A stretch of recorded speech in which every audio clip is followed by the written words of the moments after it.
सहकारीबाट अरबौं रकम उठाएर प्रभु म्यानेजमेन्टकी अध्यक्ष कुसुम लामा फरार भएकी छन्। पछिल्लो केही वर्षदेखि निकै नै चासो, चिन्ता र चर्चा भइरहेको सहकारी ठगी प्रकरणमा ठगीको नयाँ शैली र सञ्जालको पर्दाफास हुन थालेको छ। सहकारी सञ्चालकहरूले बचतकर्ताको रकम मनोमानी गरेको बाहिरिएपछि सुरु भएको सहकारी सङ्कट समाधानभन्दा झनै गम्भीर सङ्कटमा पुगेको तथ्य ग्लोबल नागरिकले फेला पारेको छ। एक विशेष रिपोर्ट। सहकारी ठगी प्रकरण बाहिरिएपछि अहिले केही सहकारी सञ्चालकहरू जेलको हावा खाइरहेका छन् भने अधिकांश सहकारी सञ्चालकहरू फरार सूचीमा छन्। सहकारी सञ्चालक प्रतिष्ठित राजनीतिक घरानाका व्यक्तिहरू भएकाले पनि राज्य निष्पक्ष हुन सकेको छैन। सहकारी सञ्चालक मुख्य दोषी रहेको प्रश्न हुँदाहुँदै पनि राज्य प्रशासन सहकारीबाट ऋण लिएका ऋणीहरूमाथि नै छानबिनको दण्डा तेर्साएर निकै ठूलो काम देखाउने होडबाजीमा व्यस्त देखिन्छ। जन्मजात नै शत्रु झैं ठानेर रासोपा सभापति रवि लामिछानेमाथि सहकारीको ऋण लिएको एक संस्थाको साझेदार भएकै कारण राजनीतिक प्रतिशोध साधिरहेको आरोप सरकारमाथि लाग्दै आएको छ। सामान्य रूपमा हेर्ने हो भने पनि ऋण लिएका संस्थाले ऋण तिरेन भने ऋणीले राखेको धितो लिलाम गरेर ऋण असुल उपर गर्नुपर्ने हो। रवि लामिछानेले ऋण लिएको संस्थाका सञ्चालकहरूको खोजीमा राज्य आँखा चिम्लेर बसेको देखिन्छ।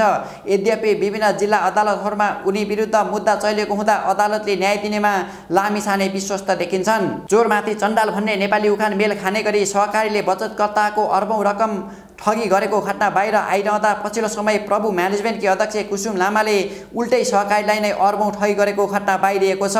कुनै समय अत्यन्तै आक्रामक बजार विस्तार गर्दै नेपाली रेमिट्यान्स क्षेत्रमा स्थापित प्रभु मनी ट्रान्सफरको रेमिट सेवा सञ्चालनका लागि देशभरका 6000 सहकारीबाट 3 लाखदेखि 30 लाखसम्म डिपोजिट प्रभु म्यानेजमेन्टले लिएको र रेमिट्यान्स बन्द भइसकेको लामो समय हुँदा समेत फिर्ता नगरेको पाइएको छ। प्रभु मनी ट्रान्सफरको सुपर एजेन्टको रूपमा प्रभु म्यानेजमेन्ट खडा गरेर अध्यक्ष कुसुम लामाले देशभरका 6000 भन्दा धेरै सहकारीलाई सब एजेन्ट बनाएको थियो।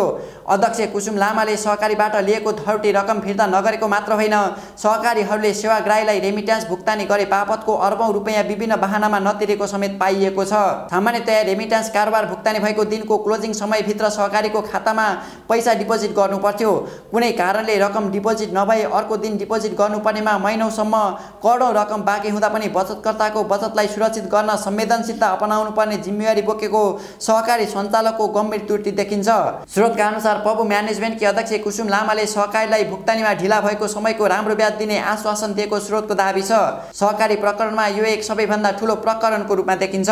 प्रभु म्यानेजमेन्टकी अध्यक्ष कुसुम लामाले ग्रामीण क्षेत्रका सहकारीहरूलाई प्रभु म्यानेजमेन्ट कम्पनी नै प्रभु ग्रुप र प्रभु बैंक अन्तर्गत रहेकोले धरोटीको ग्यारेन्टी नै प्रभु बैंकले लिने भएकोले ढुक्क भएर काम गर्न आश्वासन दिएर सब एजेन्ट बनाएको पीडित सहकारी सञ्चालकहरूले बताएका छन्। उनीहरूका अनुसार नेपालको प्रतिष्ठित प्रभु बैंक र व्यापारिक घराना प्रभु ग्रुपको सहायक कम्पनी प्रभु म्यानेजमेन्ट हो भनेपछि सहकारीहरू सब एजेन्ट बनेका थिए। तर प्रभु म्यानेजमेन्ट कम्पनी अहिले प्रभु बैंक र प्रभु ग्रुपसँग सम्बन्धित नरहेको थाहा पाएपछि आफूहरू कुसुम लामाबाट ठगिएको सहकारी सञ्चालकहरू निष्कर्षमा पुगेका छन्। सुरुवाती चरणमा प्रभु म्यानेजमेन्टमा कुसुम लामासँगै रहेका प्रभु ग्रुपका अध्यक्ष देवी प्रकाश भट्टचन कुसुम लामाको गतिविधि शङ्कास्पद देखिएको कारण आन्तरिक मतभेद सुरु भएपछि विक्रमसम्म 2071 सालमै प्रभु म्यानेजमेन्टबाट बाहिरिएका थिए। पछिल्लो समय सहकारीहरूले धरोटी बापतको रकम र रेमिट्यान्स भुक्तानी बापतको रकम कुसुम लामासँग फिर्ता माग्दा भट्टचनलाई देखाउने गरेकी थिइन्। भट्टचनले प्रभु म्यानेजमेन्ट छोडेको दशकौं बितिसकेको छ। सहकारीले फिर्ता पाउनुपर्ने रकमको कारोबार हुँदाको तिथि मिति हेर्ने हो भने पनि उक्त समयमा भट्टचन बाहिरिसकेको र कुसुम लामा अध्यक्ष रहेको देखिन्छ। यदि भट्टचनसँग लामाको पुरानो कारोबार बाँकी रहेको भए पनि उक्त विषय सहकारीसँग सम्बन्धित नरहेको र सहकारीले प्रभु म्यानेजमेन्टसँग सम्झौता गरेको कारण प्रभु म्यानेजमेन्टकी अध्यक्ष कुसुम लामाले रकम फिर्ता गर्नुपर्ने पीडित सहकारी सञ्चालकहरू बताउँछन्। कानुनी रूपमा सहकारी संस्थाले रेमिट्यान्स सेवा सञ्चालन गर्न पाउने व्यवस्था छैन।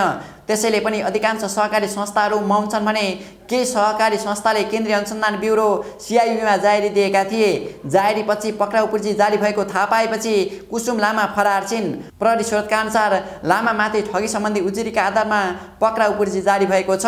प्रभु म्यानेजमेन्टले सहकारी संस्थाहरूलाई आकर्षक लाभको लोभ देखाउँदै लगानी सङ्कलन गरेको र सो रकम हिनामिना गरेको उजुरीहरू प्रहरीमा दर्ता भइसकेको छ। तर लामा भने केही महिनादेखि फरार छिन्। लामाका पति मलेसियन नागरिक भएको कारण उनी पनि मलेसिया पुगेको हुन सक्ने र रेमिट्यान्सको ठूलो रकम मलेसिया पुगेको स्रोतको दाबी छ।